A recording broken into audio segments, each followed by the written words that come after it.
What if you became a musketeer for one day? Three Musketeers. A story familiar to everyone, even if you have not read the novel of the legendary Mr. Dumas.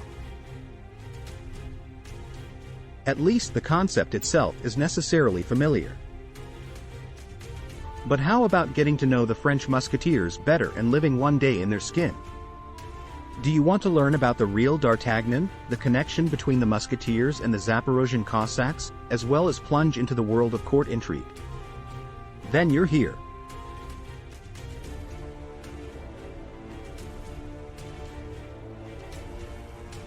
Mr. Thierry Henry will help us. He is an ordinary musketeer with the rank of private, and the year is 1666. Henri stands at the door of the royal residence in the city of Nantes, waiting for Lieutenant Captain D'Artagnan to return from a meeting with the King of France, Louis XIV.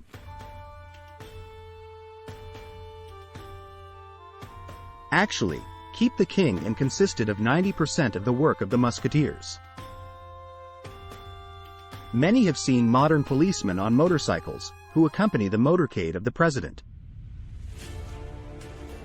Our Henri did the same thing, only with a correction for the 17th century. Instead of a motorcycle, he had a horse. And the horse must be gray or white. For this, our Carry and the whole company of musketeers were called Grey Musketeers. But looking at our Henri, more like to call him a peacock, because the form of musketeers was incredibly colorful. The distinctive sign was an azure cloak, silver armbands, a velvet cross and, of course, royal lilies. This is absurd, because at that time lilies were only on French flags, and only royalty had the right to wear them. A commoner could be guillotined. But the Musketeers are an exception, because we are talking about an elite unit of the Royal Guard. It was created by King Henry IV in 1600, and recruited there exclusively noblemen who know the art of war. At first the company was called the Carabinieri, but in 1622 King Louis XIII ordered to equip the Carabinieri with modern muskets, and so the name of the Royal Musketeers appeared. Fun fact about the cloak with the cross and lilies we talked about. It was called Cossacks. All because during the 30 Years' War, the French encountered and admired the Zaporozhian Cossacks. It was on the basis of their image that they created the Musketeers, and in honor of the Cossacks they named this cloak. This look existed until the very end. Not a detachment of 100 changed to bayonets. A poor but proud nobleman from a region called Champagne was motivated to join the Musketeers. Just staying at home, a series of disasters awaited him at best, and at worst, death on the battlefield by order of the king. And by joining the Musketeers, Henri received the highest status of respect and great prospects. The same D'Artagnan, commander of the Musketeers in his time, began as a poor man and not particularly generous. But thanks to his talent in intrigue and innate charm, he became a confidant of King Louis and received the status of Count. On this floor counts and our Henri. True, while his life is not so easy. First of all, Thierry got into the Guard through a bribe. In those days, it was impossible to rise through the ranks without connections. For example, 3 of the 4 Musketeers, Dumas, Athos, Porthos and Aramis, got into the squad thanks to his family ties with the Count de Tréville, who was the commander of the Musketeers before D'Artagnan.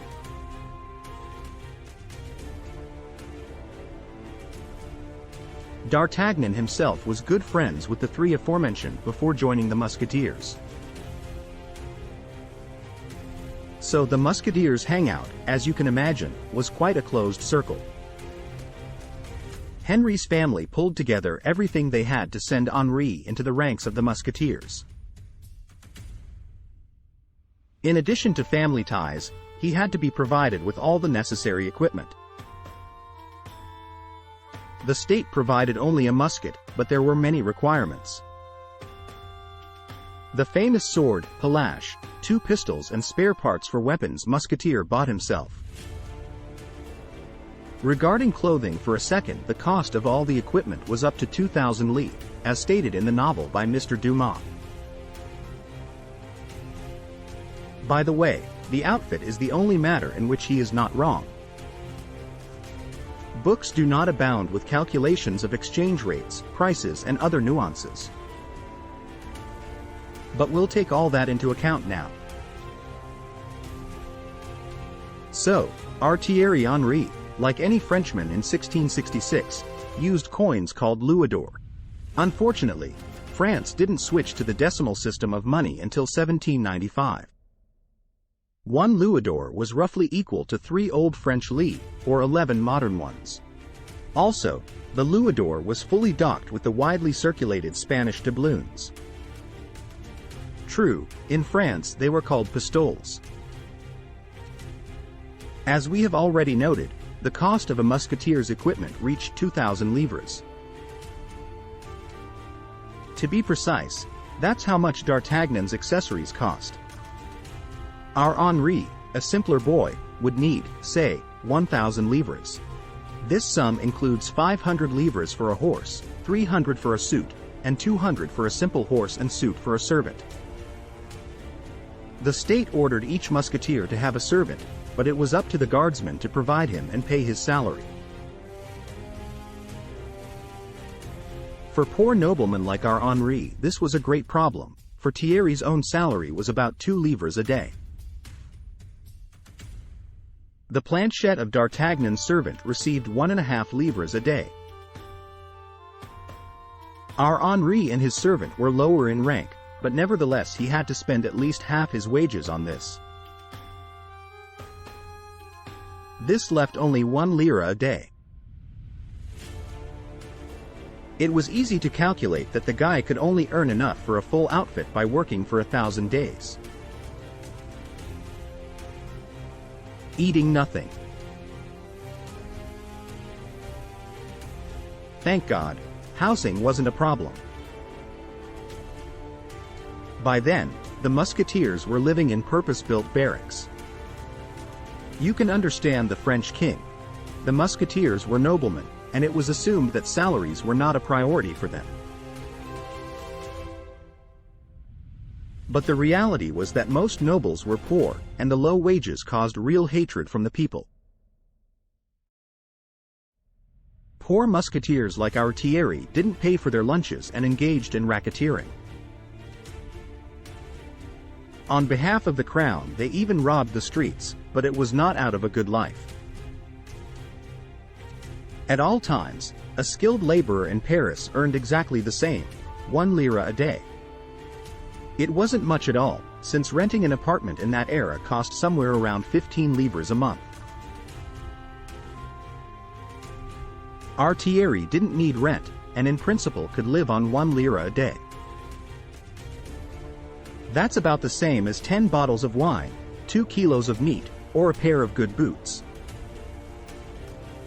But, again, we are talking about a musketeer, whose main motto was pathos. It should be noted that there was also a second company of the Royal Guard. It was commanded by a friend of the king, Count Colbert, and the family of musketeers constantly feuded with her, settling in luxury. This war was even nicknamed the War of Lace. As you can understand, earning 10 liters of wine a day, the pin such a war cannot win. Strictly speaking, the Musketeers did not win any wars. Being part of the Royal Guard, the guys mostly fought with their own people, suppressing rebellions, performing ticklish errands for the king and maintaining order in the streets.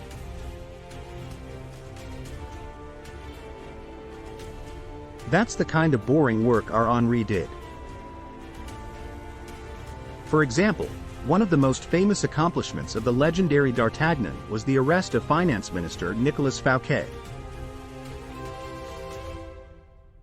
The guy sought to take the place of an advisor to the king, arranged the richest receptions and eventually fell victim to palace intrigue. Current advisor Mazarini forced Louis to issue a warrant for Fouquet's arrest, and D'Artagnan, along with 40 musketeers, competed with Cardinal Richelieu's guards. Because of the same reasons we mentioned earlier, the Cardinal's guardsmen were paid many times more.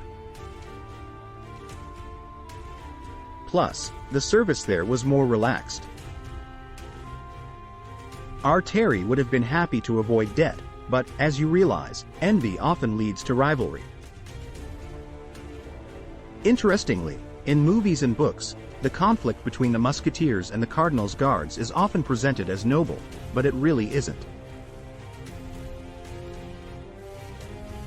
Cardinal Richelieu was an iconic figure in French history. Cunning and calculating, he became bishop and de facto ruler of the country. King Louis XIV was more interested in women and wine. It was thanks to Richelieu that France expanded its territories, including the colonization of Canada. He implemented tax reforms and kept the state afloat, being a true patriot. The Musketeers, on the other hand, often put sticks in their wheels. They fought Richelieu's guards and helped the king get rid of particularly unpleasant situations. Of course, we're not talking about all the Musketeers. Let's say our Henri was a good guy. What was he supposed to do? First, keep the barracks in shape. The Musketeers' barracks were really well organized, and their training was so effective that their fame spread all over Europe. Musketeers were a killing machine, capable of displaying their abilities in any battle. From time to time, Musketeers were actually sent to war. Perhaps Henri will gain strength and start using his talents, following D'Artagnan's example. After all, this guy was a good man. It was thanks to D'Artagnan that the Musketeers became so strong as an organization. His merit is seen in the construction of barracks, in training and in the training system itself. All contemporaries describe D'Artagnan as a kind and just man. He tried to find a good use for the Musketeers, and found it. In 1667, our Henri will go to the front of the pre-revolutionary war, in which France fought against Spain for supremacy over Holland. At the head of a company of musketeers, D'Artagnan would contribute to the conquest of the city of Lille and become its governor. Later, like many musketeers, he would go to serve in the regular army. There D'Artagnan will die in 1673, having been shot in the forehead in the new Franco-Dutch War. We hope our Henri survives this and outgrows the pathos and unnecessary luxury. Musketeers made real warriors out of noblemen, but they were not always sent into battle. Depravity, corruption and lawlessness were the hallmark of these warriors, about whom very positive movies were made and books were written. However, if you read Dumas carefully, you can see that even he realized that in his book the Musketeers were villains. The hatred of their own people speaks volumes about the image of the squad. We look forward to new meetings, friends. Thanks for watching.